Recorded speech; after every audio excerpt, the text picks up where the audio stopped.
Assalamualaikum warahmatullahi wabarakatuh. Saya Muhammad Wabimantara dengan NIM 070202032 dari kelas Ilmu Komputer 5. Di sini saya akan menjelaskan tentang karangan ilmiah. 1. Pengertian karangan ilmiah. Karangan ilmiah adalah suatu tulisan yang di dalamnya membahas suatu masalah yang dilakukan berdasarkan penyidikan, pengamatan, pengumpulan data yang didapat dari suatu penelitian, baik penelitian lapangan, tes laboratorium, ataupun kajian pustaka dan dalam memaparkan dan menganalisis data yang harus berdasarkan pemikiran ilmiah. 2. Ciri-ciri karangan ilmiah. Yang pertama, sistematis. Artinya mengikuti pola pengembangan tertentu, misalnya pola urutan, klasifikasi, dan kausalitas. Yang kedua, objektif. Artinya pembahasan suatu hasil penelitian sesuai dengan yang diteliti. Yang ketiga, cermat, tepat, dan benar. Yang keempat, tidak persuasif, argumentatif, dan emotif. Yang kelima, netral. Artinya tidak mengejar keuntungan sendiri atau pihak tertentu. Yang ke-8, tidak melebih-lebihkan sesuatu. 3. Macam-macam karangan ilmiah.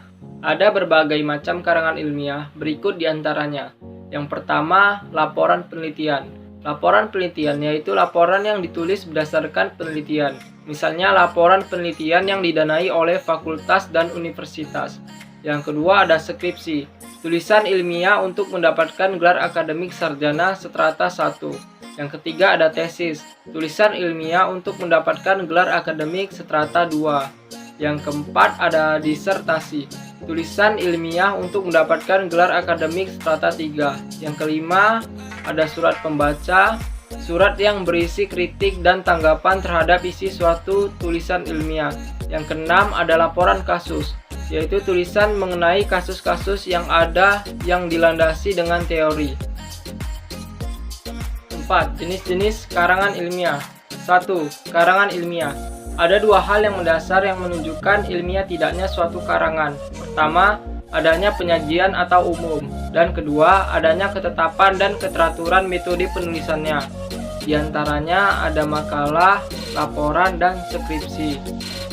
Kedua, karangan non-ilmiah. Karya non-ilmiah adalah karangan yang menyajikan fakta pribadi tentang pengetahuan dan pengalaman dalam kehidupan sehari-hari. Bersifat subjektif, tidak didukung fakta umum, dan biasanya menggunakan gaya bahasa yang populer atau biasa digunakan.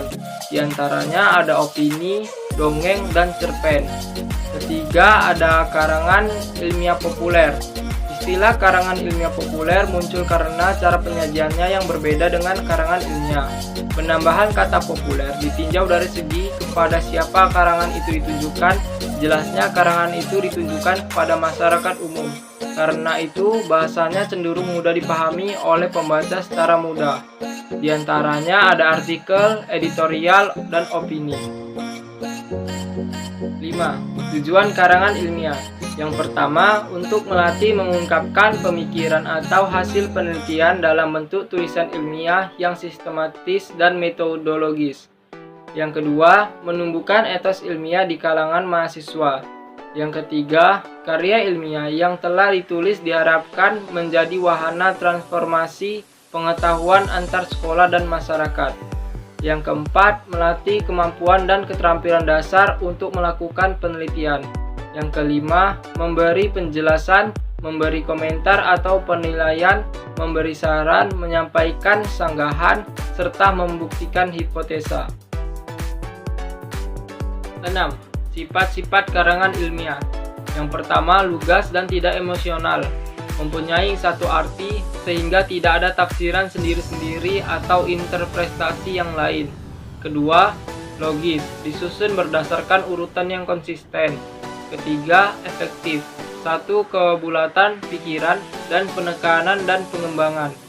Keempat, efisien, hanya mempergunakan kata atau kalimat yang penting dan mudah dipahami. 7. Manfaat penulisan karya ilmiah. Yang pertama, melatih untuk mengembangkan keterampilan membaca yang efektif. Yang kedua, melatih untuk menggabungkan hasil bacaan dari berbagai sumber. Yang ketiga, mengenalkan dengan kegiatan kepustakaan. Yang keempat, meningkatkan pengorganisasian fakta atau data secara jelas dan sistematis. Yang kelima, memperoleh kepuasan intelektual. Yang keenam, memperluas cakrawala ilmu pengetahuan. Yang ketujuh, sebagai bahan acuan atau penelitian pendahuluan untuk penelitian selanjutnya. Ada 5 tahap penyusunan karya ilmiah. Yang pertama, tahap persiapan. Tahap ini terdiri dari memilih topik, menentukan judul, dan membuat kerangka karangan. Topik yang dipilih sebaiknya topik yang menarik dan diketahui oleh penulis. Kedua, ada tahap pengumpulan data. Data dapat diperoleh dari beberapa sumber, yaitu media dan lapangan.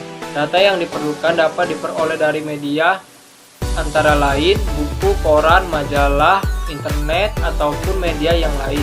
Selain itu, data juga dapat diperoleh langsung di dalam lapangan. Data yang berasal dari lapangan dapat diperoleh dengan cara pengamatan, wawancara, atau eksperimen. Ketiga, ada tahap pengkonsepan. Data yang telah kita peroleh dibagi berdasarkan jenis, sifat, atau bentuk. Pada tahap ini, dilakukan pengolahan dan penganalisisan data dengan menggunakan teknik yang diperlukan. Misalnya, data yang bersifat kuantitatif dapat diolah dan dianalisis dengan menggunakan teknik atau metode statistik. Yang keempat, ada tahap pemeriksaan. Dalam tahap ini dilakukan pemeriksaan terhadap konsep yang saling bertentangan maupun yang berulang-ulang.